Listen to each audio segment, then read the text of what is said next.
ঘরের বাইরে গেলে আমরা যতটা কেতাদুরস্ত হয়ে বের হই ততটা কিন্তু পরিপাটি আমরা থাকতে পারি না।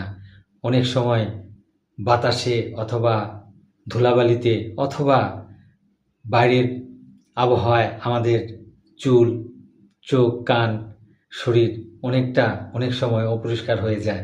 জি বন্ধুরা, গঙ্গার তীর থেকে আমি আছি আপনাদের সাথে। আমরা এই যে বাইরে যাই, বাইরে গেলে অনেক সময় আমাদের চুল আওলা ঝাউলা অথবা এলোমেলো হয়ে যেতে পারে। যখন এই যে চুল আওলা ঝাউলা অথবা এলোমেলো হয়ে যায় তখন কিন্তু আমরা এরকম করি, এই যে আঙ্গুল দিয়ে এরকম করি। এই যে এরকম করি, এটির কিন্তু একটি বিশেষ নাম রয়েছে। এটির নাম হচ্ছে, এই যে দুটো আঙ্গুল, 5টি আঙ্গুল দিয়ে আমি করেছি, মূলত এই দুটো আঙ্গুল এখানে বেশি কার্যকর হয়েছে।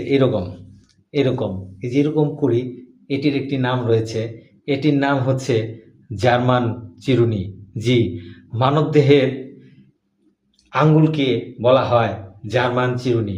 কেননা বাইরে গেলে তো আমাদের অনেক সময় চিরুনি থাকে না, তখন আমরা নিজেকে পরিপাটি রাখার জন্য এরকম করি না? অনেকেই করি, কিন্তু আমরা জানি না এটার নাম কি।